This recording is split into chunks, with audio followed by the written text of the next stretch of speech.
നമസ്കാരം, ഞാൻ ഉന്മേഷ് ശിവരാമൻ. ലൈവ് ന്യൂസിലേക്ക് വിശദമായി. രാജ്യത്ത് 5G സേവനങ്ങൾക്ക് തുടക്കമായിരിക്കുന്നു. ഡൽഹി പ്രഗതി മൈതാനിൽ നടക്കുന്ന ഇന്ത്യ മൊബൈൽ കോൺഗ്രസിൽ പ്രധാനമന്ത്രി നരേന്ദ്രമോദി ഔദ്യോഗിക ഉദ്ഘാടനം നിർവഹിച്ചു.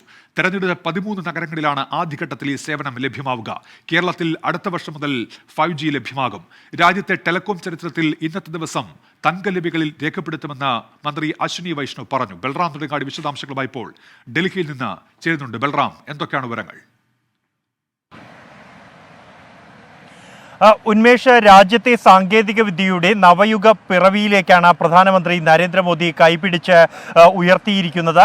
5G സേവനങ്ങൾ രാജ്യത്ത് പ്രധാനമന്ത്രി നരേന്ദ്രമോദി അല്പസമയം മുമ്പ് ഉദ്ഘാടനം ചെയ്തു. പ്രഗതി മൈതാനിൽ നടക്കുന്ന ഇന്ത്യ മൊബൈൽ കോൺഗ്രസിൽ വെച്ചാണ് ഈ ഉദ്ഘാടനം പ്രധാനമന്ത്രി നിർവഹിച്ചത്. രാജ്യത്തെ നിലവിലെ 5G സേവനങ്ങൾ ദാതാക്കളായ 3 കമ്പനികളും തങ്ങളുടെ സേവനങ്ങൾ സംബന്ധിച്ചുള്ള സേവനത്തിന്റെ സാധ്യതകൾ സംബന്ധിച്ചുള്ള പ്രദർശനം പ്രധാനമന്ത്രിക്ക് മുന്നിൽ നടത്തി. ആദ്യഘട്ടത്തിൽ 13 നഗരങ്ങളിലെ തിരഞ്ഞെടുക്കപ്പെട്ട മേഖലകളിൽ മാത്രമായിരിക്കും 5G സേവനങ്ങൾ ലഭ്യമാവുക. ഡൽഹി, മുംബൈ, ബംഗളൂരു അടക്കമുള്ള നഗരങ്ങൾ ഈ പട്ടികയിലുണ്ട്. ഗുജറാത്തിലെ 3 നഗരങ്ങളും മഹാരാഷ്ട്രയിലെ 2 നഗരങ്ങളും ഈ 13 നഗരങ്ങളുടെ പട്ടികയിൽ ഉണ്ട്. എന്നാൽ കേരളത്തിലെ നഗരങ്ങൾ ഇതിൽ ഉൾപ്പെട്ടിട്ടില്ല. അടുത്ത ഘട്ടത്തിലായിരിക്കും കേരളത്തിലേക്ക് 5G സേവനങ്ങൾ ലഭ്യമായി തുടങ്ങുക എന്നാണ് മൊബൈൽ ദാതാക്കൾ അറിയിക്കുന്നത്. വരുന്ന 2023 മാർച്ച് ആകുമ്പോഴേക്കും കേരളം അടക്കമുള്ള ഒട്ടേറെ നഗരങ്ങളിലേക്ക് 5G സേവനം വ്യാപിപ്പിക്കാൻ കഴിയും എന്നാണ് ഈ കേന്ദ്ര സർക്കാർ ടെലികോം മന്ത്രാലയം കണക്കാക്കുന്നത്. പ്രധാനമന്ത്രി നരേന്ദ്രമോദി ഈ ചടങ്ങിൽ 5G സേവനങ്ങൾ ഉദ്ഘാടനം നിർവഹിച്ചതോടുകൂടി രാജ്യത്തിൻ്റെ ടെലികോം ചരിത്രത്തിൽ തങ്കലിപികളിൽ ഇന്നത്തെ ദിനം എഴുതപ്പെടുമെന്നും സാങ്കേതിക മേഖലകളിൽ ഒട്ടേറെ വലിയ കുതിച്ചുചാട്ടം ഈ 5G സേവനം വഴിവെക്കും എന്നുമാണ് ടെലികോം മന്ത്രി അശ്വിനി വൈഷ്ണവ് വ്യക്തമാക്കിയത്. അംബാനി അടക്കമുള്ളവർ, മുകേഷ് അംബാനി അടക്കമുള്ളവർ ഈ പരിപാടിയിൽ പങ്കെടുത്ത് സംസാരിച്ചു കൊണ്ടിരിക്കുകയാണ്. ഒരു കണക്ടിവിറ്റി എന്നതിനപ്പുറം രാജ്യത്തെ 21ാം നൂറ്റാണ്ടിലെ സാങ്കേതിക വിദ്യയിലേക്ക്, ആർട്ടിഫിഷ്യൽ ഇൻ്റലിജൻസ് അടക്കമുള്ള സാങ്കേതിക വിദ്യയിലെ പൂർണ്ണ അർത്ഥത്തിൽ ലഭ്യമാക്കാൻ 5G സേവനങ്ങൾ അനിവാര്യമാണെന്നാണ് മുകേഷ് അംബാനി വ്യക്തമാക്കിയിരിക്കുന്നത്. എന്തായാലും വലിയ ഒരു കുതിച്ചുചാട്ടം കഴിഞ്ഞ 5 വർഷങ്ങളായി തുടർന്നു വരുന്ന നടപടികളുടെ തുടർച്ചയായാണ് ഇപ്പോൾ ഈ 5G സേവനങ്ങളുടെ ഉദ്ഘാടന ചടങ്ങ് വരെ എത്തിയിരിക്കുന്നത്. അതിവേഗം തന്നെ മറ്റ് മേഖലകളിലേക്ക് കൂടി 5G സേവനങ്ങൾ ലഭ്യമാക്കാനുള്ള നിർദ്ദേശം കേന്ദ്ര ടെലികോം മന്ത്രാലയം നൽകിയിട്ടുണ്ട്. അടുത്ത 2 വർഷത്തിൽ രാജ്യത്തെ എല്ലാ സംസ്ഥാനങ്ങളിലെയും പൂർണ്ണമായും ഈ 5G സേവനങ്ങൾ എത്തിക്കാനുള്ള നടപടികളുമായാണ് കമ്പനികൾ മുന്നോട്ട് പോകുന്നത്. 2030 ആകുമ്പോഴേക്കും മൊബൈൽ ഉപഭോക്താക്കളുടെ 1/3 പേർക്ക് 5G സേവനം ലഭ്യമാക്കാനുള്ള ലക്ഷ്യം വെച്ചുള്ള നടപടികളുമായാണ് ടെലികോം മന്ത്രാലയം മുന്നോട്ട് പോകുന്നത്. ഉന്മേഷ്. ബൽറാം നെടുങ്ങാടിയാണ് ഡൽഹിയിൽ നിന്ന് വിവരങ്ങൾ നൽകിയത്. കോൺഗ്രസ് ദേശീയ നേതൃത്വത്തെ നിശിതമായി വിമർശിച്ച് ഡോക്ടർ ശശി തരൂർ MP. പാർലമെന്റിൽ ഉൾപ്പെടെ അർഹിക്കുന്ന പരിഗണന പാർട്ടി നേതൃത്വം നൽകിയില്ലെന്ന് ഡോക്ടർ ശശി തരൂർ 24നോട് പറഞ്ഞു. AICC അധ്യക്ഷ തെരഞ്ഞെടുപ്പിൽ AK ആന്റണിയുടെ പിന്തുണ താൻ ആഗ്രഹിച്ചിരുന്നു. പിന്തുണയ്ക്കാൻ തയ്യാറാകാത്തതിന്റെ കാരണം കേരളത്തിലെ മുതിർന്ന നേതാക്കളാണ് വ്യക്തമാക്കേണ്ടത് എന്നും ഡോക്ടർ ശശി തരൂർ പറഞ്ഞു. ഡൽഹിയിൽ നിന്ന് R രാധാകൃഷ്ണൻ ഇപ്പോൾ വിശദാംശങ്ങളുമായി ചേരുന്നുണ്ട്. RK, ഡോക്ടർ ശശി തരൂരുമായി സംസാരിക്കുമ്പോൾ ഈ നേതൃത്വത്തിന്റെ നിലപാടുകളിലെ പ്രകടമായ അതൃപ്തിയാണോ കണ്ടത്? അദ്ദേഹത്തിന്റെ അതൃപ്തി അദ്ദേഹം വിശദീകരിക്കുന്നത് അത് ഏതെങ്കിലും വ്യക്തിപരമായിട്ടുള്ള വിഷയത്തിന്റെ ഒരു ഭാഗമായിട്ടല്ല, മറിച്ച് ഒരു സംഘടന എന്ന രീതിയിൽ കോൺഗ്രസ് പ്രവർത്തിക്കുന്നത് സംഘടനാപരമായിട്ടുള്ള മര്യാദകൾ പാലിച്ചുകൊണ്ടല്ല എന്നാണ് അദ്ദേഹം പറയുന്നത്. ഒരു വ്യക്തി അല്ലെങ്കിൽ ഒരു കുടുംബം അവർ കൈക്കൊള്ളുന്ന തീരുമാനങ്ങൾ മാത്രമാണ് ഈ സംഘടനയിൽ നടപ്പാകുന്നത് എന്ന ഒരു രീതിയാണ് ഉള്ളത്. ഒരു ജില്ലാ പ്രസിഡന്റിന്റെ കാര്യത്തിലോ അല്ലെങ്കിൽ അതിന് താഴെയുള്ള ഘടകങ്ങളിലെ നേതാക്കളുടെ കാര്യത്തിലോ ഒരു തീരുമാനം എടുക്കണമെങ്കിൽ പോലും സോണിയാഗാന്ധി ആകണം ആ തീരുമാനം കൈക്കൊള്ളേണ്ടത് എന്ന ധാരണയാണ് പാർട്ടിക്കുള്ളിൽ നിലനിൽക്കുന്നത്. ഇത് ഒരു പാർട്ടി എന്ന രീതിയിൽ ജനാധിപത്യ സമ്പ്രദായത്തിൽ പ്രവർത്തിക്കാൻ ഉള്ള ഒരു വ്യവസ്ഥ അത് പാർട്ടിക്കില്ല എന്ന് വ്യക്തമാക്കുന്നതാണ്. 2014 തെരഞ്ഞെടുപ്പിൽ പാർട്ടിക്ക് തിരിച്ചടി ഉണ്ടായി. ആ ഘട്ടത്തിൽ ഉണ്ടാകേണ്ട തിരിച്ചറിവുകൾ ഇപ്പോഴും ആ പാർട്ടി അതിനനുസരിച്ച് പ്രവർത്തിക്കുന്നില്ല എന്ന് അദ്ദേഹം വിമർശിക്കുന്നു. ഇങ്ങനെ പോയാൽ 2024 ഒരു തിരിച്ചടിയാണ് ഉണ്ടാകുന്നതെങ്കിൽ പിന്നീട് ഈ പാർട്ടിയുടെ നിലനിൽപ്പ് തന്നെ ഭീഷണിയിലേക്ക് പോകും എന്ന് ശശി തരൂർ മുന്നറിയിപ്പ് കൂടി നൽകുകയാണ്. ഈ ഒരു സാഹചര്യത്തിലാണ് താൻ പാർട്ടിയുടെ താല്പര്യത്തിന്റെ അടിസ്ഥാനത്തിൽ തെരഞ്ഞെടുപ്പ് നടത്തി തെരഞ്ഞെടുപ്പിലൂടെ തെരഞ്ഞെടുക്കുന്ന പ്രതിനിധി 5G രാജ്യത്ത് സേവനം തുടങ്ങുന്നു. അതിന്റെ തത്സമയ ചടങ്ങുകൾ ഇപ്പോൾ നടക്കുന്നു. തത്സമയ സംപ്രേഷണമാണ് കാണുന്നത്. നേരത്തെ ഇതുമായി ബന്ധപ്പെട്ട ഉദ്ഘാടന ചടങ്ങുകൾക്ക് തുടക്കമായിരുന്നു. ഇപ്പോൾ രാജ്യം 5G യുഗത്തിലേക്ക് കടക്കുകയാണ്. പ്രധാനമന്ത്രി നരേന്ദ്രമോദിയാണ് ഡൽഹി പ്രഗതി മൈതാനിൽ നടക്കുന്ന മൊബൈൽ കോൺഗ്രസിൽ വെച്ചിപ്പോൾ 5G സേവനം രാജ്യത്ത് ലഭ്യമാകുന്നതിന് തുടക്കമിട്ടിരിക്കുന്നത്. ആദ്യഘട്ടത്തിൽ രാജ്യത്തെ 13 നഗരങ്ങളിലാണ് ഈ സേവനം ലഭ്യമാവുക. കേരളത്തിലേക്ക് ഇത് എത്തുക അടുത്ത വർഷമായിരിക്കും. 2 വർഷത്തിനകം രാജ്യത്ത് മുഴുവൻ ഇത് വ്യാപിപ്പിക്കും എന്നാണ് ഇപ്പോൾ വിശദീകരിക്കുന്നത്. 5G സേവനം രാജ്യത്ത് ലഭ്യമാകുന്ന പരിപാടിക്ക് തുടക്കമായിരിക്കുന്നത്. ബൽറാം നെടുങ്ങാടി വിവരങ്ങൾ വായിച്ചിരുന്നു. ബൽറാം, അങ്ങനെ ഔദ്യോഗിക ഉദ്ഘാടനം കൂടി കഴിയുന്ന എന്തൊക്കെയാണ് വിവരങ്ങൾ ബൽറാം? എടുത്തു വെച്ചതായി പ്രധാനമന്ത്രി ഔദ്യോഗിക പ്രഖ്യാപനം നടത്തിയിരിക്കുന്നു. ഡൽഹി പ്രഗതി മൈതാനിൽ ചേർന്ന ഇന്ത്യ മൊബൈൽ കോൺഗ്രസ് പ്രധാനമന്ത്രി ഔദ്യോഗികമായി തന്നെ ഉദ്ഘാടനം നിർവഹിച്ചു കഴിഞ്ഞിരിക്കുന്നു. ഒട്ടേറെ വ്യവസായ പ്രമുഖർ, കുമരമംഗലം ബിർള, മുകേഷ് അംബാനി അടക്കമുള്ള ഒട്ടേറെ പ്രമുഖർ ഈ വേദിയിൽ പങ്കെടുക്കുന്നുണ്ട്. കൂടാതെ എയർടെലിന്റെ ഭാരതി മിത്തലും ഈ വേദിയിൽ പങ്കെടുക്കുന്നുണ്ട്. 5G സേവനദാതാക്കൾ രാജ്യത്ത് 3 കമ്പനികളാണ് 5G സേവനം ദാതാക്കളായി ഉള്ളത്. ആ 3 കമ്പനികളുടെയും മേധാവികൾ ഉൾപ്പെടെ പങ്കെടുക്കുന്ന ചടങ്ങിലാണ് പ്രധാനമന്ത്രി നരേന്ദ്രമോദി രാജ്യത്തെ 5G സേവനങ്ങൾ ഉദ്ഘാടനം നിർവഹിച്ചിരിക്കുന്നത്. ഈ 3 കമ്പനികളും തങ്ങളുടെ സേവനം ഏത് രീതിയിൽ രാജ്യത്തെ ജനങ്ങൾക്ക് പ്രയോജനപ്പെടും എന്നത് സംബന്ധിച്ചുള്ള പ്രദർശനം പ്രധാനമന്ത്രിക്ക് മുന്നിൽ നടത്തിയിട്ടുണ്ട്.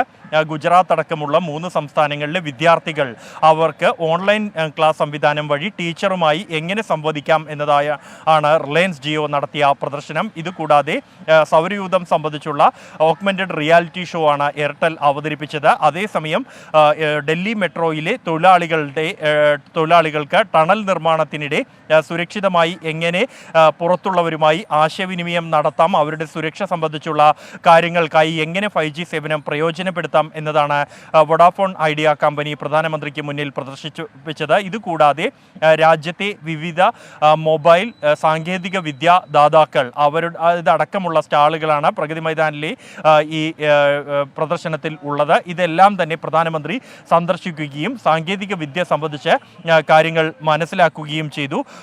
എന്തായാലും ചടങ്ങ് ഇപ്പോഴും പുരോഗമിച്ചു കൊണ്ടിരിക്കുകയാണ്.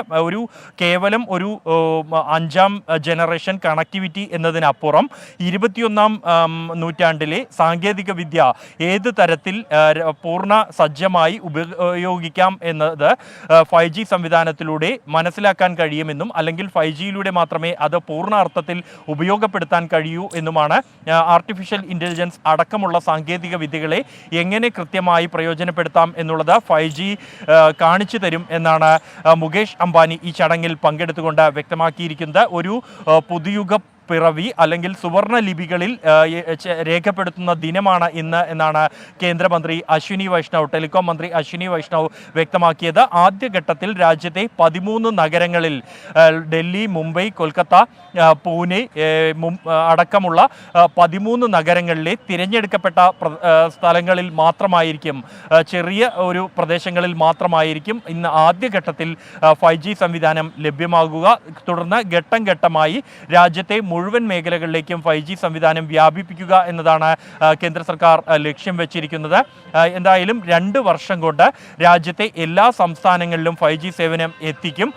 എല്ലാ നഗരങ്ങളിലും 5G സേവനം 2 വർഷത്തിനകം ലഭ്യമാകും. ആദ്യഘട്ടത്തിൽ എന്നാൽ കേരളത്തിലെ ഒരു നഗരം പോലും ഉൾപ്പെട്ടിട്ടില്ല. എന്നാൽ അടുത്ത ഘട്ടത്തിൽ അത് ഉണ്ടാകും എന്ന് തന്നെയാണ് മൊബൈൽ സേവന ദാതാക്കൾ വ്യക്തമാക്കുന്നത്. 2023 മാർച്ച് മുതൽ തന്നെ എല്ലാ നഗരങ്ങളിലും എല്ലാ സംസ്ഥാനങ്ങളുടെയും ഒരു നഗരത്തിലെങ്കിലും ഈ മൊബൈൽ 5G സംവിധാനം നടപ്പാക്കും എന്നാണ് കമ്പനികൾ വ്യക്തമാക്കുന്നത്. അതിനായുള്ള ഒരുക്കങ്ങൾ പൂർത്തിയായിരിക്കുന്നു. 2024 ഡിസംബറോടുകൂടി രാജ്യത്തെ ഏതാണ്ട് മുഴുവൻ നഗരങ്ങളും 5Gക്ക് കീഴിൽ കൊണ്ടുവരും. 2030 രാജ്യത്തെ മൊബൈൽ സേവനം ഉപയോഗിക്കുന്നവരുടെ മൂന്നിലൊന്ന് പേർക്ക് 5G സേവനം ലഭ്യമാകും എന്നാണ് കേന്ദ്ര ടെലികോം മന്ത്രാലയം വിശദീകരിക്കുന്നത്. അതിനായുള്ള നിർദ്ദേശങ്ങൾ ഈ കമ്പനികൾക്ക് കേന്ദ്ര സർക്കാർ നൽകി കഴിഞ്ഞിരിക്കുന്നു. അതിനായുള്ള ഒരുക്കങ്ങൾ, പ്രത്യേകിച്ച് സാങ്കേതിക ക്രമീകരണങ്ങൾ അടക്കമുള്ളവയുമായി ഈ കമ്പനികൾ മുന്നോട്ട് പോവുകയാണ്. 2017 രാജ്യത്ത് 5G സംവിധാനം നടപ്പാക്കുന്നതിനെക്കുറിച്ച് പഠിക്കാൻ ഒരു സമിതിയെ കേന്ദ്ര സർക്കാർ നിയോഗിച്ചത്. തുടർന്ന് 2018 റിപ്പോർട്ട് സമർപ്പിക്കുകയും സ്പെക്ട്രം അടക്കമുള്ളവ സംബന്ധിച്ചുള്ള സാങ്കേതികമായ ഒരുക്കങ്ങൾ 2019 ആരംഭിക്കുകയും ചെയ്തു. അതിൻ്റെ തുടർച്ചയായാണ് കഴിഞ്ഞ ഓഗസ്റ്റിൽ സ്പെക്ട്രം ലേലം, ഈ നടപടികളുടെ അവസാന നടപടിക്രമമായ സ്പെക്ട്രം ലേലം പൂർത്തിയാക്കിയത്. ഏറ്റവും കൂടുതൽ തുക ഈ ലേലത്തിനായി ചെലവഴിച്ചിരിക്കുന്നത്, സ്പെക്ട്രം വാങ്ങുന്നതിനായി ചെലവഴിച്ചിരിക്കുന്നത് റിലയൻസ് ജിയോ തന്നെയാണ്. അതുകൊണ്ട് തന്നെ ആദ്യഘട്ടത്തിൽ ഏറ്റവും കൂടുതൽ ഇടങ്ങളിൽ ലഭ്യമാകുന്നത് ജിയോയുടെ സേവനങ്ങൾ തന്നെയാകും. അതിനുശേഷമുള്ള ഘട്ടങ്ങളിൽ മറ്റ് കമ്പനികൾ കൂടി ലഭ്യമായി തുടങ്ങും. എന്തായാലും സാങ്കേതികമായ സംവിധാനങ്ങൾ ഒരുക്കാനുള്ള നടപടികൾ എല്ലാ കമ്പനികളും ആരംഭിച്ച് കഴിഞ്ഞിരിക്കുന്നു. ടവറുകൾ അടക്കമുള്ള ക്രമീകരണങ്ങൾ, ഉപഭോക്താക്കൾ തങ്ങളുടെ ഹാൻഡ്സെറ്റുകൾ 5G സേവനം ഉപയോഗിക്കാൻ കഴിയുന്ന രീതിയിലുള്ള ഹെഡ്സെറ്റുകൾ വാങ്ങേണ്ടതുണ്ട്. കൂടാതെ പുതിയ സാങ്കേതിക വിദ്യ ഉൾപ്പെടുത്തിയ പുതിയ സിം കാർഡുകൾ, സോഫ്റ്റ്വെയർ അപ്ഡേറ്റുകൾ അടക്കമുള്ളവ ഇതിനായി ക്രമീകരിക്കേണ്ടതുണ്ട്. ഈ നടപടികളെല്ലാം തന്നെ പൂർത്തിയാകാൻ അല്പം കൂടി സമയം എടുക്കുമെന്ന് തന്നെയാണ് മൊബൈൽ ഈ സേവനദാതാക്കൾ വിശദീകരിക്കുന്നത്. ആദ്യഘട്ടത്തിൽ രാജ്യം ഒരു ഉദ്ഘാടന ചടങ്ങ് എന്ന നിലയിൽ മാത്രമാണ്, ആദ്യ കാൽവെപ്പ് എന്ന നിലയിലാണ് ഈ 13 നഗരങ്ങളിലെ തിരഞ്ഞെടുക്കപ്പെട്ട പ്രദേശങ്ങളിൽ 5G സേവനം ലഭ്യമാകുന്നത്. അടുത്ത ഘട്ടത്തിലേക്കായിരിക്കും സേവന സാധാരണക്കാർക്ക് ഇത് ഉപയോഗിക്കാൻ കഴിയാവുന്ന രീതിയിലുള്ള പ്രധാനമന്ത്രി शिक्षक आपके सामने नहीं है और इस प्रकार से पढ़ना है, तो आपको लगता है कि पढ़ सकते हैं? हाँ सर, पढ़ सकते हैं। लेकिन टीचर नहीं है तो फिर क्या करोगे? तो हम इस टेक्नोलॉजी के माध्यम से सीख सकते हैं। थोड़ी देर में खेलने जाने के लिए मन कर जाएगा।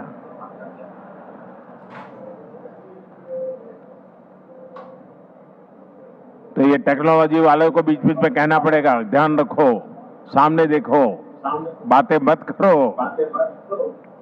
ऐसा कहना पड़ेगा ना। हाँ। शाबाश।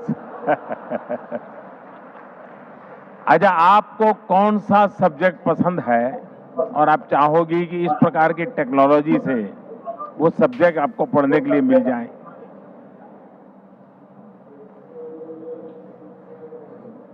आपको इतनी छोटी आयु में चश्मा आ गया है तो आप जरूर ज्यादा पढ़ती होगी। सर, मेरा मनपसंद साइंस है। अच्छा, उसको लगता है कि टेक्नोलॉजी से अब मजा आएगा? हाँ। ज्यादा अच्छी तरह से समझ पाओगी? हाँ। अब ये जैसे हार्ट के विषय में अभी पढ़ाया, अगर ऐसा न होता और टीचर ने समझाया होता तो दिमाग में चित्र बनता कि हाँ ये कुछ ऐसा कह रहे टीचर? नहीं बनता। देखिए, ये फर्क है टेक्नोलॉजी का, जिसका फायदा हमारे देश के बच्चों को होने वाला है।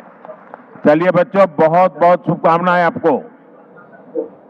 Thank you sir. बहुत बहुत धन्यवाद माननीय प्रधानमंत्री जी। और बच्चे बहुत एक्साइटेड फील कर रहे थे माननीय प्रधानमंत्री जी के साथ बात कर, और हमने देखा कि किस तरह से उनकी भी कितनी आकांक्षाएं हैं, कितने ड्रीम्स हैं। कोई साइंस में इंटरेस्टेड है और उनको भी लगता है कि टेक्नोलॉजी के आने से किस तरह से उनकी एजुकेशन और बहुत एनरिच्ड इमर्सिव एक्सपीरियंस उन्हें मिलेगा। तो इसके साथ धन्यवाद करते हैं रिलायंस जियो को, और धन्यवाद हमारे माननीय मुख्य मंत्रीगण जो हमारे साथ जुड़े थे। बच्चों को भी बहुत बहुत धन्यवाद। और बढ़ते हैं अगले यूज़ केस की तरफ। ये यूज़ केस वोडाफोन आइडिया की तरफ से है, हमारे कंस्ट्रक्शन वर्कर्स की सेफ्टी पर केंद्रित है।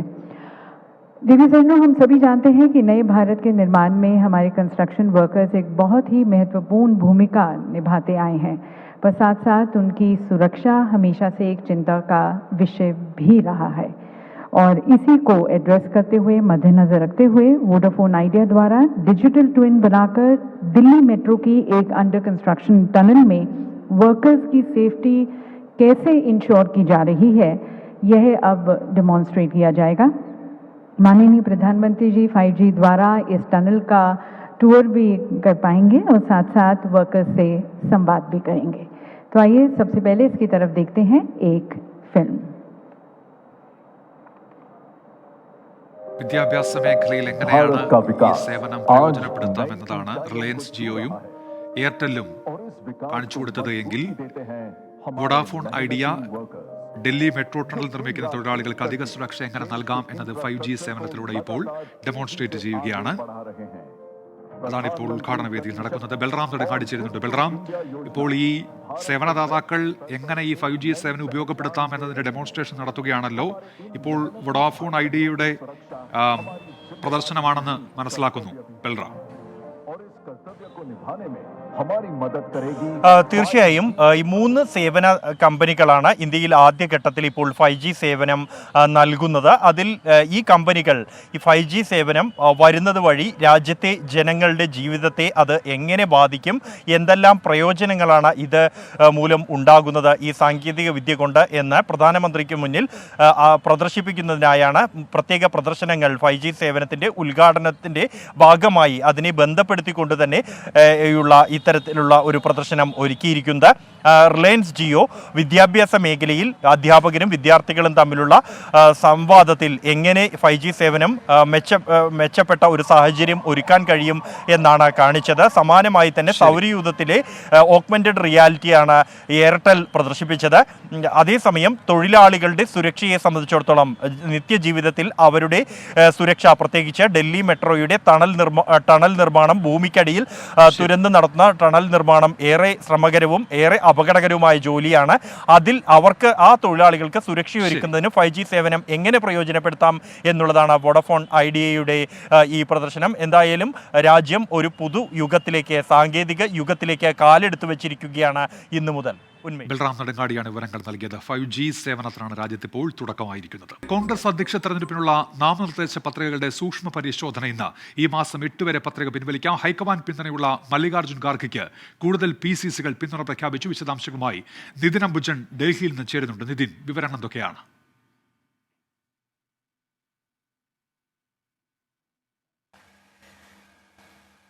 ഉന്മേഷ്, സൂക്ഷ്മ പരിശോധന ഇതിലും തന്നെ AICC ആസ്ഥാനത്ത് ആരംഭിച്ചിട്ടുണ്ട്. പ്രധാനപ്പെട്ട കാര്യം, പല PCCകളും ഇപ്പോൾ മല്ലികാർജ്ജുൻ ഖാർഗെയ്ക്ക് പിന്തുണയുമായി രംഗത്ത് വരുന്നൊരു സ്ഥിതിയുണ്ട്. പ്രധാനപ്പെട്ട കാര്യം, ഹൈക്കമാൻഡ് സ്ഥാനാർത്ഥി എന്ന നിലയിൽ തന്നെ ആ സന്ദേശം PCCകൾ എത്തുന്നതോടുകൂടി തന്നെ കൂടുതൽ പേരുടെ പിന്തുണ മല്ലികാർജ്ജുൻ ഖാർഗെയ്ക്ക് എത്തും. നേരത്തെ രാഹുൽ ഗാന്ധിക്കടക്കം പിന്തുണ പ്രഖ്യാപിച്ചുകൊണ്ട് പ്രമേയം പാസാക്കിയ ഒരു സ്ഥിതി ഉണ്ടായിരുന്നു. അവരൊക്കെ തന്നെ ഇപ്പോൾ മല്ലികാർജ്ജുൻ ഖാർഗെയുടെ പക്ഷത്തേക്ക് വരുന്നൊരു സ്ഥിതിയാണുള്ളത്. എന്തായാലും കൃത്യമായ നയപരിപാടികളോടുകൂടി തന്നെ ഒരു പുതിയ മുഖം പാർട്ടിക്ക് നൽകുമെന്ന വാഗ്ദാനത്തോടുകൂടിയാണ് ശശി തരൂർ മത്സരരംഗത്തുള്ളത്. ഇന്ന് അദ്ദേഹം മഹാരാഷ്ട്രയിൽ സന്ദർശിക്കും. പ്രധാനമായും മഹാരാഷ്ട്രയിൽ ഇന്നും നാളെയുമാണ് പരിപാടികൾ. നാളെ സംസ്ഥാനത്തെ മുതിർന്ന കോൺഗ്രസ് നേതാക്കളുടെ യോഗം വിളിച്ചുകൊണ്ട് പാർട്ടിയിൽ വരുത്താൻ പോകുന്ന മാറ്റങ്ങളടക്കം തന്നെ അദ്ദേഹം അവതരിപ്പിക്കും. നിതിൻ അംബുജനാണ് ഡൽഹിയിൽ നിന്ന് വിവരങ്ങൾ നൽകിയത്. ചങ്ങനാശ്ശേരിയിൽ യുവാവിനെ കൊന്ന് വീടിന്റെ തറ തുറന്ന് കുഴിച്ചിട്ടു എന്ന സംശയത്തിൽ പോലീസിന്റെ പരിശോധന. AC റോഡിൽ 2ാം പാലത്തിന് സമീപത്തെ വീട്ടിലാണ് ചങ്ങനാശ്ശേരി DYSPയുടെ നേതൃത്വത്തിൽ പരിശോധന നടക്കുന്നത്. ചങ്ങനാശ്ശേരി സ്വദേശി തന്റെ ഭാര്യ സഹോദരനെ കൊലപ്പെടുത്തി എന്നാണ് പോലീസിന്റെ നിഗമനം. മനീഷ് മക്കിബാൽ വിവരങ്ങളുമായി ഇപ്പോൾ ചേരുന്നുണ്ട് സംഭവ സ്ഥലത്ത് നിന്നും. മനീഷ്, ഈ പരിശോധന എങ്ങനെ നടക്കുന്നു? എന്തൊക്കെയാണ് പോലീസ് നൽകുന്ന വിവരങ്ങൾ? മനീഷ്.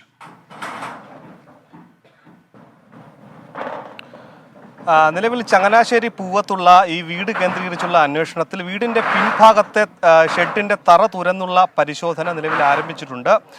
അതായത് ഈ ദൃശ്യങ്ങളിൽ കാണാം, ഈ ഷെഡിനകത്തെ തറയാണ് നിലവിൽ പോലീസ് പരിശോധിക്കുന്നത്. ഇതിനുള്ളിൽ ആദ്യഘട്ടത്തിൽ ഈ മണ്ണിനടിയിൽ അല്ലെങ്കിൽ തറയിൽ ഏതെങ്കിലും തരത്തിലുള്ള മൃതദേഹം അവശിഷ്ടം ഉണ്ടോ എന്ന തരത്തിലുള്ള പരിശോധന ആദ്യഘട്ടത്തിൽ നടത്തിയിരുന്നു. അതിനുശേഷമാണ് കോട്ടയം ജില്ലാ കളക്ടറുടെ അനുമതിയോടുകൂടി തന്നെ ചങ്ങനാശ്ശേരി തഹസിൽദാർ ഇവിടെ എത്തിക്കൊണ്ട് ഈ നടപടികൾ ആരംഭിക്കുന്നത്. നിലവിൽ ഈ വീടിന്റെ പിൻഭാഗത്തുള്ള തറയാണ്, ഈ തറയിൽ മൃതദേഹം ഉണ്ടോ എന്ന തരത്തിലുള്ള അന്വേഷണമാണ് നടക്കുന്നത്. കഴിഞ്ഞ 26-നാണ് ആലപ്പുഴ സ്വദേശി കൈതത്തിൽ ഉള്ള 40 വയസ്സുള്ള ബിന്ദുകുമാറിനെ കാണാതാകുന്നത്. കഴിഞ്ഞ 28-ന് ഇത് സംബന്ധിച്ച് ബിന്ദുകുമാറിന്റെ അമ്മയും സഹോദരനും ആലപ്പുഴ നോർത്ത് പോലീസ് സ്റ്റേഷനിൽ പരാതി കൊടുത്തു. 28-ന് ഇത് സംബന്ധിച്ച് പോലീസ് കേസ് രജിസ്റ്റർ ചെയ്തു. ഈ കേസിനൊരു തുമ്പുണ്ടാകുന്നത് കഴിഞ്ഞ ദിവസം വാകത്താനത്തൊരു തോട്ടിൽ വെച്ച് ഒരു ബൈക്ക് പോലീസിന് കിട്ടുന്നു. ഈ ബൈക്ക് സംബന്ധിച്ചുള്ള അന്വേഷണത്തിൽ ഈ ബൈക്ക് ആലപ്പുഴ സ്വദേശി കൈതത്തിലുള്ള ഈ കാണാതായ ആളുടെ ബൈക്കാണെന്ന് പോലീസിന് കണ്ടെത്തുന്നു. പിന്നീട് ഈ ഇദ്ദേഹത്തിൻ്റെ മൊബൈൽ ഫോണിൻ്റെ ടവർ ലൊക്കേഷൻ ഒക്കെ അടിസ്ഥാനത്തിലാണ് ഇത്തരത്തിൽ ബന്ധു വീട് ഈ ചങ്ങനാശ്ശേരി AC റോഡിന് സമീപത്തുള്ള AC വാർഡിൽ അല്ലെങ്കിൽ AC കോളനിയിൽ ഉണ്ടെന്ന് മനസ്സിലാക്കുന്നത്. ഇത് കേന്ദ്രീകരിച്ച് അന്വേഷണം നടത്തുന്നത്. ഈ വീട്ടിൽ താമസിച്ചിരുന്ന ആളെ ഇന്നലെ വൈകിട്ടോടുകൂടി തന്നെ പോലീസ് കസ്റ്റഡിയിലെടുത്തു. ഇയാളുടെ ഭാര്യ സഹോദരനാണ് ഈ മരിച്ച ബിന്ദുകുമാർ എന്നാണ് പോലീസ് കണ്ടെത്തുന്നത്. എന്താണെങ്കിലും ഈ പ്രതി എന്ന് കരുതുന്ന അല്ലെങ്കിൽ മനസ്സിലാക്കുന്ന ആൾ നിലവിൽ പോലീസിൻ്റെ കസ്റ്റഡിയിലുണ്ട്. ഇയാളുടെ മൊഴിയുടെ അടിസ്ഥാനത്തിലാണ് പോലീസ് നിലവിൽ ഈ പൂവത്തുള്ള വീട് കേന്ദ്രീകരിച്ചുള്ള അന്വേഷണത്തിൻ്റെ ഭാഗമായി തന്നെ ഇവിടെ കുഴിച്ചിട്ടു എന്ന മൊഴിയുടെ അടിസ്ഥാനത്തിൽ വീടിൻ്റെ പിൻഭാഗത്തെ തറ തുരന്നുള്ള പരിശോധനകൾ നടക്കുന്നത്. എന്താണെങ്കിലും എന്താണ് കൊലപാതകത്തിലേക്ക് നയിച്ചത്, അല്ലെങ്കിൽ ഇത്തരത്തിൽ ഈ മൊഴി വിശ്വസനീയമാണോ എന്ന തരത്തിലുള്ള കാര്യങ്ങൾ പോലീസ് അന്വേഷിക്കുന്നുണ്ട്. ചങ്ങനാശ്ശേരി, ആലപ്പുഴ നോർത്ത്, ഒപ്പം തന്നെ ചിങ്ങവനം പോലീസും വിരൽ അടയാള വിദഗ്ധരും ഡോഗ് സ്ക്വാഡ് അടക്കമുള്ള ആളുകൾ ഇവിടെ എത്തിയിട്ടുണ്ട്. ഇന്നലെ രാത്രി മുതലാണ് ഈ വീട് കേന്ദ്രീകരിച്ചുള്ള അന്വേഷണം ആരംഭിക്കുന്നത്. ദൃശ്യം മോഡൽ കൊലപാതകമാണോ എന്ന് പോലീസ് സംശയിക്കുന്നുണ്ട്. മൊഴിയാണ് ഏറ്റവും നിർണായകമായത്. ഒപ്പം തന്നെ ഇപ്പോൾ വിശദാംശങ്ങൾ നൽകിയത്. CPI സംസ്ഥാന സമ്മേളനത്തിന്റെ പ്രതിനിധി സമ്മേളനത്തിന് തുടക്കം. CPIയിൽ പ്രായപരിധി വിവാദം പുകയുകയാണ്. പ്രായപരിധിയുമായി ബന്ധപ്പെട്ട വിമർശനത്തിൽ നിലപാട് മയപ്പെടുത്തിയിട്ടില്ല എന്ന് C. ദിവാകരൻ പറഞ്ഞു. ആരെയും ഭയക്കുന്നുമില്ല. പ്രായപരിധി വെറും മാർഗനിർദ്ദേശം മാത്രമാണെന്ന് ജനറൽ സെക്രട്ടറി പറഞ്ഞതാണ് ശരിയെന്നും C. ദിവാകരൻ പറഞ്ഞു. ചർച്ചയ്ക്കത്തെ കാര്യമില്ല, അതിനൊരു സെക്രട്ടറി പറഞ്ഞല്ലോ, അതൊരു മാർഗനിർദ്ദേശമാണ്, തീരുമാനമല്ല പറഞ്ഞതോടെ അത് ആ ചാപ്റ്റർ ക്ലോസ് ആയല്ലോ. ഇല്ല, പാർട്ടി എന്താണ് തീരുമാനിക്കുന്നത് അതാണ് എൻ്റെ തീരുമാനം. പാർട്ടിക്കാണ് പ്രായപരിധി നടപ്പാക്കുന്നതിൽ എതിർപ്പില്ലെന്ന ദേശീയ എക്സിക്യൂട്ടീവ് അംഗം K. ഇസ്മയിൽ ദേശീയ കൗൺസിലിന്റെ തീരുമാനം അംഗീകരിക്കുന്നതായും K. ഇസ്മയിൽ പ്രതികരിച്ചു. പതാക തള്ളും വരണ്ടെന്ന് വെച്ചിട്ട് അതൊന്നും ഒരു ഗൗരവമുള്ള വിഷയമല്ല കുട്ടികളെ. ഈ 75 വയസ്സ് പ്രായപരിധി നിർബന്ധമാക്കുകയാണെങ്കിൽ എന്ത് ചെയ്യാൻ? വയസ്സായി പോയില്ലേ? ഇല്ല എനിക്ക് ഞങ്ങൾ തീരുമാനിച്ചതാണത്. അതൊക്കെ ഞങ്ങൾ തീരുമാനിച്ചതാണ്. പിന്നെ ഞങ്ങൾ കമ്മിറ്റി തീരുമാനിച്ചല്ലേ. വിശദാംശങ്ങളുമായി തനേഷ് തമ്പിയാണ് ഇപ്പോൾ ചേരുന്നത്. തനേഷ്, ഈ പ്രതിനിധി സമ്മേളനത്തിന് ഉദ്ഘാടനം കഴിഞ്ഞോ? എന്തൊക്കെയാണ് വിവരങ്ങൾ തനേഷ്? ഉന്മേഷ്, പ്രതിനിധി സമ്മേളനത്തിന്റെ ഉദ്ഘാടന പ്രസംഗം ജനറൽ സെക്രട്ടറി D. രാജ നടത്തിക്കൊണ്ടിരിക്കുകയാണ്. കഴിഞ്ഞ നേരത്തെ മുതിർന്ന നേതാവ് C. ദിവാകരൻ പതാക ഉയർത്തിയതോടെയാണ് പ്രതിനിധി സമ്മേളനത്തിന്റെ നടപടിക്രമങ്ങൾക്ക് തുടക്കമായത്. സംസ്ഥാന സെക്രട്ടറി കാനം രാജേന്ദ്രൻ ദീപശിഖ തെളിയിച്ചു. അതിനുശേഷമാണ് D. രാജ അദ്ദേഹത്തിന്റെ ഉദ്ഘാടന പ്രസംഗം നടന്നുകൊണ്ടിരിക്കുന്നത്. രാജ്യത്ത് RSS BJP നേതൃത്വത്തെ അവസാനിപ്പിക്കുന്നതിന് വേണ്ടിയിട്ട് മറ്റു മതേതര കക്ഷികളെല്ലാം ഒന്നാകണം എന്നുള്ള ആവശ്യമാണ് അദ്ദേഹം പ്രസംഗത്തിലൂടെ മുന്നോട്ട് വെച്ചുകൊണ്ടിരിക്കുന്നത്. ഏതായാലും ആശയക്കുഴപ്പങ്ങൾക്കും ഒപ്പം തന്നെ വിവാദ പ്രസ്താവനകൾക്കുമൊക്കെ ഇടയിലാണ് ഈ ഒരു സംസ്ഥാന സമ്മേളനം തിരുവനന്തപുരത്ത് ആരംഭിച്ചിരിക്കുന്നത്. ഇന്ന് ഉച്ചയ്ക്ക് ശേഷമാണ് സംഘടനാ റിപ്പോർട്ടിന്റെയും രാഷ്ട്രീയ റിപ്പോർട്ടിന്റെയും അവതരണം. അതിനുശേഷമായിരിക്കും ഗ്രൂപ്പ് ചർച്ച. നാളെ പൊതുചർച്ച. മറ്റന്നാളാണ് പുതിയ സംസ്ഥാന കൗൺസിലിനെയും സംസ്ഥാന സെക്രട്ടറിയെയും തെരഞ്ഞെടുക്കുന്നത്. ഒരു മത്സരത്തിലേക്ക് കാര്യങ്ങൾ പോകും എന്നുള്ളത് തന്നെയാണ് ഏറ്റവും ഒടുവിൽ നേതാക്കളുമായി സംസാരിക്കുമ്പോഴും നമുക്ക് മനസ്സിലാക്കാൻ കഴിയുന്നത്. ആ നിലയിൽ ഉള്ള ക്രമീകരണങ്ങൾ ഇരുപക്ഷവും നടത്തിക്കൊണ്ടിരിക്കുകയുമാണ്. ഏറ്റവും പ്രധാനം പ്രായപരിധിയുമായി ബന്ധപ്പെട്ട വിഷയം തന്നെയാണ്. ഇന്നലെ കഴിഞ്ഞ ദിവസങ്ങളിൽ K. ഇസ്മയിലും C. ദിവാകരനും നടത്തിയ പരസ്യ പ്രസ്താവനകൾക്കെതിരെ ഇന്നലെ ചേർന്ന സംസ്ഥാന നിർവാഹക സമിതി യോഗം കടുത്ത വിമർശനങ്ങൾ ഉന്നയിച്ചിരുന്നു. അതിന്റെ കൂടി പശ്ചാത്തലത്തിൽ അവർ തങ്ങളുടെ നിലപാട് മയപ്പെടുത്തി. പക്ഷേ ഇന്ന് ആ നിലപാടിൽ നിന്ന് വീണ്ടും മലക്കം പറഞ്ഞിരിക്കുകയാണ് C. ദിവാകരൻ. CPIയുടെ സംസ്ഥാന സമ്മേളനത്തിന് തുടക്കമായിരിക്കുന്ന പ്രതിനിധി സമ്മേളനം ജനറൽ സെക്രട്ടറി ഉദ്ഘാടനം ചെയ്ത് സംസാരിക്കുകയാണ്. ഇനി ഡൽഹിയിലേക്കാണ്. അവിടെ 5G സേവനങ്ങൾക്ക് തുടക്കമായിരിക്കുന്നു. പ്രധാനമന്ത്രി നരേന്ദ്രമോദി ഇപ്പോൾ സംസാരിക്കുന്നു. തത്സമയ സംപ്രേഷണം. मजदूर गरीब भी सहभागी है. अभी मैं यूपी के ग्रामीण स्कूल की बेटी 5G होलोग्राम टेक्नोलॉजी के जरिए रूबरू हो रहा था. जब मैं 2012 के चुनाव में होलोग्राम लेकर के चुनाव प्रचार कर रहा था तो दुनिया के लिए अजूबा था. आज वो घर घर पहुंच रहा है. मैंने महसूस किया कि नई तकनीक उनके लिए किस तरह पढ़ाई के मायने बदलते जा रही है. इसी तरह गुजरात, महाराष्ट्र, ओडिशा के गांवों के सुदूर स्कूल तक 5G के जरिए बच्चे बड़े बड़े विशेषज्ञों के साथ क्लास में नई नई चीजें सीख रहे हैं। उनके साथ नए दौर की क्लास का हिस्सा बनना, ये वाकई बहुत रोमांचित करने वाला अनुभव है। साथियों, 5G को लेकर भारत के प्रयासों का एक और संदेश है, नया भारत। टेक्नोलॉजी का सिर्फ कंज्यूमर बनकर नहीं रहेगा, बल्कि भारत उस टेक्नोलॉजी के विकास में, उसके इम्प्लीमेंटेशन में बहुत बड़ी एक्टिव भूमिका निभाएगा। भविष्य की वायरलेस टेक्नोलॉजी को डिजाइन करने में, उससे जुड़ी मैन्युफैक्चरिंग में भारत की बड़ी भूमिका होगी। 2G, 3G, 4G के समय भारत टेक्नोलॉजी के लिए दूसरे देशों पर निर्भर रहा, लेकिन 5G के साथ भारत ने नया इतिहास रच दिया है। 5G के साथ भारत पहली बार टेलीकॉम टेक्नोलॉजी में ग्लोबल स्टैंडर्ड तय कर रहा है। भारत लीड कर रहा है।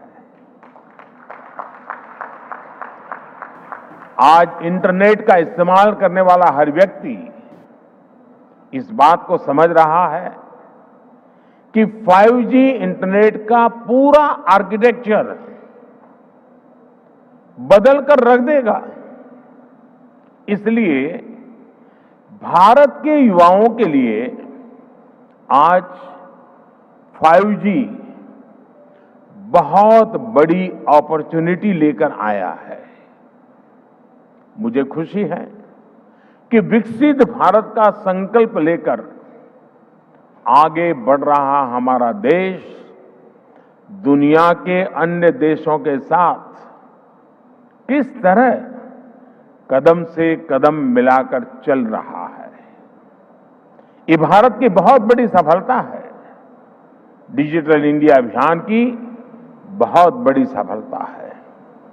साथियों, जब हम डिजिटल इंडिया की बात करते हैं तो कुछ लोग समझते हैं कि ये सिर्फ सरकारी एक योजना है, लेकिन डिजिटल इंडिया सिर्फ एक नाम नहीं है। ये देश के विकास का बहुत बड़ा विजन है।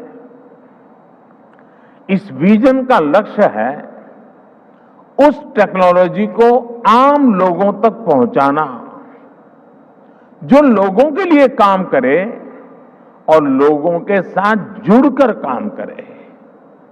मुझे याद है जब मोबाइल सेक्टर से जुड़े इस विजन के लिए स्ट्रेटेजी बनाई जा रही थी तो मैंने कहा था कि हमारी अप्रोच टुकड़ों टुकड़ों में नहीं होनी चाहिए, बल्कि होलिस्टिक होनी चाहिए।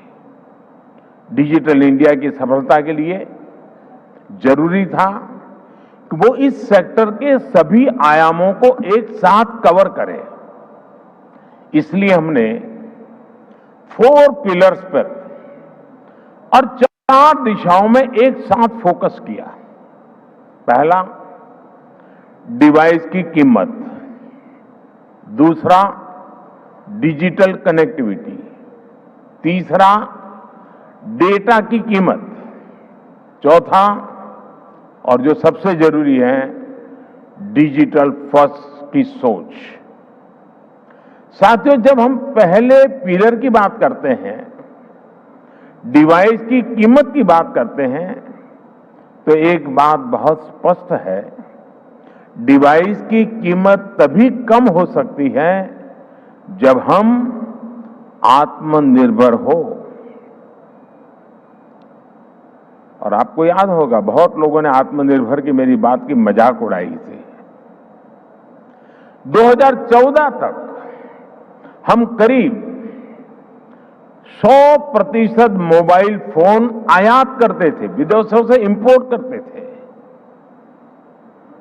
और इसलिए हमने तय किया कि हम इस क्षेत्र में आत्मनिर्भर बनेंगे। हमने मोबाइल मैन्युफैक्चरिंग यूनिट्स को बढ़ाया। 2014 में जहां देश में 2 मोबाइल मैन्युफैक्चरिंग यूनिट्स थी, 8 साल पहले 2, अब उनकी संख्या 200 के ऊपर है।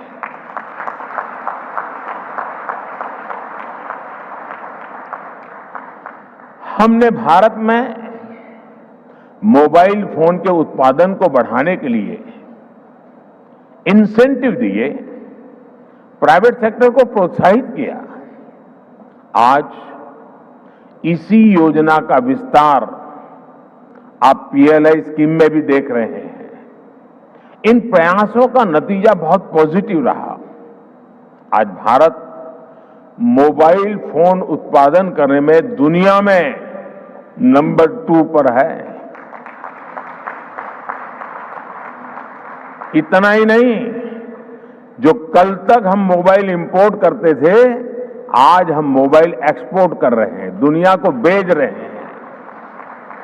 जरा सोचिए, 2014 में 0 मोबाइल फोन निर्यात करने से लेकर आज हम हजारों करोड़ के मोबाइल फोन निर्यात करने वाले देश बन गए हैं, एक्सपोर्ट करने वाले देश बन चुके हैं। स्वाभाविक है, इन सारे प्रयासों का प्रभाव डिवाइस की कीमत पर पड़ा है। अब कम कीमत पर हमें ज्यादा फीचर्स भी मिलने लगे हैं। साथियों, डिवाइस कॉस्ट के बाद जो दूसरे पिलर पर हमने काम किया, वो है डिजिटल कनेक्टिविटी का। आप भी जानते हैं कि कम्युनिकेशन सेक्टर की असली ताकत कनेक्टिविटी में है। जितने ज्यादा लोग कनेक्ट होंगे, इस सेक्टर के लिए उतना अच्छा है। अगर हम ब्रॉडबैंड कनेक्टिविटी की बात करें तो 2014 में 6 करोड़ यूजर्स थे, आज इनकी संख्या बढ़कर 80 करोड़ से ज्यादा हो चुकी है। अगर हम इंटरनेट कनेक्शन की संख्या की बात करें तो 2014 में जहां 25 करोड़ इंटरनेट कनेक्शन थे, वहीं आज इसकी संख्या करीब करीब 85 करोड़ पहुंच रही है, 85 करोड़ पहुंच रही है। ये बात भी नोट करने वाली है कि आज शहरों में इंटरनेट यूजर्स की संख्या के मुकाबले हमारे ग्रामीण क्षेत्रों में इंटरनेट यूजर्स की संख्या तेजी से बढ़ रही है। और उसकी एक खास वजह है, 2014 में जहां देश में 100 से भी कम पंचायतों तक ऑप्टिकल फाइबर पहुंचा था, आज 1,70,000 से भी ज्यादा पंचायतों तक ऑप्टिकल फाइबर पहुंच चुका है। अब कहां 100 और कहां 1,70,000। जैसे सरकार ने घर घर बिजली पहुंचाने की मुहिम शुरू की, जैसे हर घर जल अभियान के जरिए हर किसी तक साफ पानी पहुंचाने के मिशन पर काम किया, जैसे उज्ज्वला योजना के जरिए गरीब से गरीब आदमी के घर में भी गैस सिलेंडर पहुंचाया, जैसे हमने करोड़ों की तादाद में लोग बैंक अकाउंट से वंचित थे, करोड़ों लोग जो बैंक से नहीं जुड़े थे, आजादी के इतने साल के बाद जनधन अकाउंट के द्वारा हिंदुस्तान के नागरिकों को बैंक के साथ जोड़ दिया। वैसे ही हमारी सरकार इंटरनेट फॉर ऑल के लक्ष्य पर काम कर रही है।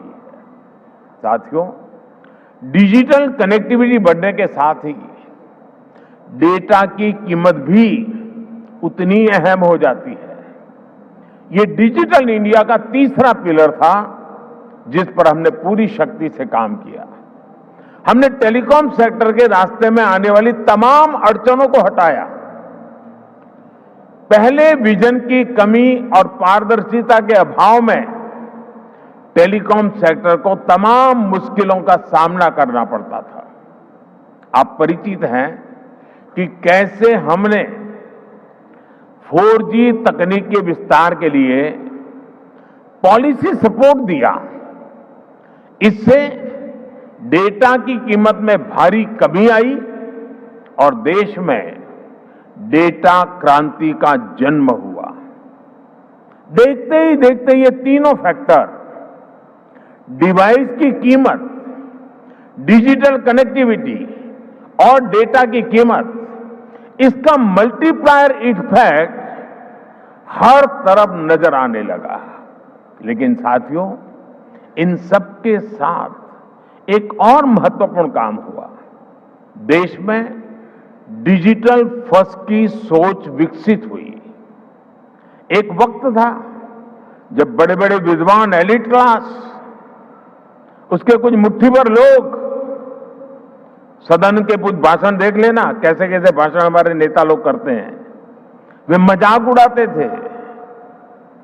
उनको लगता था कि गरीब लोगों में क्षमता ही नहीं है, ये डिजिटल समझ ही नहीं सकते, संदेह करते थे। उन्हें शक था कि गरीब लोग डिजिटल का मतलब भी नहीं समझ पाएंगे। लेकिन मुझे देश के सामान्य मानवी की समझ पर, उसके विवेक पर, उसके जिज्ञासु मन पर हमेशा भरोसा रहा है।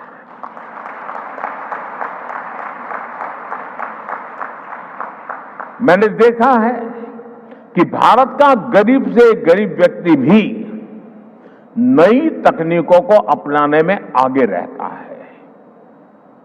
और मैं एक छोटा अनुभव बताता हूं। शायद ये 2007-8 का कालखंड होगा या 9-10 का, मुझे याद नहीं है।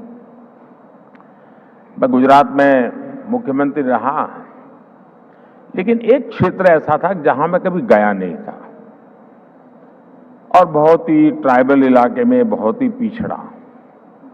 मैं, हमारे सरकार के अधिकारियों ने भी मुझे एक बार वहां कार्यक्रम करना ही करना है, मुझे जाना है। तो वो इलाका ऐसा था, कोई बड़ा प्रोजेक्ट की संभावना नहीं थी, फॉरेस्ट लैंड थी, कोई संभावना हो रही थी। तो आखिर में एक चिलिंग सेंटर, दूध का चिलिंग सेंटर, वो भी 25 लाख रुपए का। मैंने कहा भले वो 25 लाख का होगा, 25,000 का होगा, मैं खुद उद्घाटन करूंगा। अब लोगों को लगता है ना, चीफ मिनिस्टर को इससे नीचे तो करना नहीं चाहिए। मुझे ऐसा कुछ होता नहीं है। तो मैं उस गांव में गया। अच्छा, वहां में एक पब्लिक मीटिंग करने के लिए भी जगह नहीं थी, तो वहां से 4 किलोमीटर दूर एक स्कूल का छोटा सा मैदान था, वहां पब्लिक मीटिंग ऑर्गेनाइज की। लेकिन जब वो चिलिंग सेंटर पे गया मैं, तो आदिवासी माताएं बहनें दूध भरने के लिए कतार में खड़ी थी। तो दूध का अपना बर्तन नीचे रख करके जब हम लोग गए और उसकी उद्घाटन की विधि कर रहे थे, तो मोबाइल से फोटो ले रही थी। मैं हैरान था, इतने दूर दरार के क्षेत्र में मोबाइल से फोटो ले रही है। तो मैं उनके पास गया, मैंने कहा फोटो लेके क्या करोगी? तो बोली डाउनलोड करेंगे। ये शब्द सुनकर के मैं सचमुच में सरप्राइज हुआ था मुझे कि ये ताकत है हमारे देश के गांव में। आदिवासी क्षेत्र की गरीब माताएं बहनें जो दूध भरने आई थी, वो मोबाइल फोन से अपनी फोटो ले रही थी और उनको ये मालूम था कि इसमें तो नहीं, आप डाउनलोड करवा देंगे। और डाउनलोड शब्द उनसे मुंह से निकलना, ये उनकी समझ शक्ति और नई चीजों को स्वीकारने के स्वभाव का परिचय देती है। मैं कल गुजरात में था, तो मैं अंबाजी तीर्थ क्षेत्र पे जा रहा था, तो रास्ते में छोटे छोटे गांव थे। आधे से अधिक लोग ऐसे होंगे जो मोबाइल से वीडियो उतार रहे थे, आधे से अधिक लोग। यानी हमारे देश की ये जो ताकत है, इस ताकत को हम नजरअंदाज नहीं कर सकते हैं। और सिर्फ देश के इलीट क्लास के कुछ लोगों को ही हमारे गरीब भाई बहनों पर यकीन नहीं था। आखिरकार हम डिजिटल फर्स्ट के अप्रोच के साथ आगे बढ़ने में कामयाब हुए। सरकार ने खुद आगे बढ़कर डिजिटल पेमेंट्स का रास्ता आसान बनाया। सरकार ने खुद ऐप के जरिए सिटीजन सेंट्रिक डिलीवरी सर्विस को बढ़ावा दिया। बात चाहे किसानों की हो या छोटे दुकानदारों की, हमने उन्हें ऐप के जरिए रोज की जरूरतें पूरी करने का रास्ता दिया। इसका नतीजा आज आप देख सकते हैं। आज टेक्नोलॉजी सही मायने में डेमोक्रेटिक हो गई है, लोकतांत्रिक हो गई है। आपने भी देखा है कि डिजिटल फर्स्ट की हमारी अप्रोच ने कोरोना वैश्विक महामारी के इस दौर में देश के लोगों की कितनी मदद की। दुनिया के बड़े बड़े विकसित देश जब अपने नागरिकों की मदद करने में संघर्ष कर रहे थे, खजाने में रुपये पड़े थे, डॉलर थे, पाउंड थे, सब था, यूरो था, लेकिन और देने का तय भी किया था, लेकिन पहुंचाने का रास्ता नहीं था। भारत एक क्लिक पर हजारों करोड़ रुपए मेरे देश के नागरिकों के खाते में ट्रांसफर कर रहा है। ये डिजिटल इंडिया की ही ताकत थी कि जब दुनिया थमी हुई थी तो भी हमारे बच्चे ऑनलाइन क्लासेस ले रहे थे, पढ़ाई कर रहे थे। अस्पतालों के सामने असाधारण चुनौती थी, लेकिन डॉक्टर्स अपने मरीजों का इलाज टेलीमेडिसिन के जरिए भी कर रहे थे। ऑफिसेज बंद थे, लेकिन वर्क फ्रॉम होम चल रहा था। आज हमारे छोटे व्यापारी हो, छोटे उद्यमी हो, लोकल कलाकार हो, कारीगर हो, डिजिटल इंडिया ने सबको मंच दिया है, बाजार दिया है। आज आप किसी लोकल मार्केट में, आप सब्जी मंडी में जाकर देखिए, रेहड़ी पटरी वाला छोटा दुकानदार भी आपसे कहेगा कैश नहीं है, यूपीआई कर दीजिए। मैंने तो बीच में एक वीडियो देखा, कोई भिक्षुक भी डिजिटली पेमेंट लेता है। ट्रांसपेरेंसी देखिए। ये बदलाव बताता है कि जब सुविधा सुलभ होती है तो सोच किस तरह सशक्त हो जाती है। പ്രധാനമന്ത്രി നരേന്ദ്രമോദി സംസാരിക്കുകയായിരുന്നു. തത്സമയ സംപ്രേഷണമാണ് കണ്ടത്. ഇനി ശശി തരൂരുമായുള്ള പ്രത്യേക അഭിമുഖം കാണാം. തന്ത്രം മെനഞ്ഞ തരൂർ.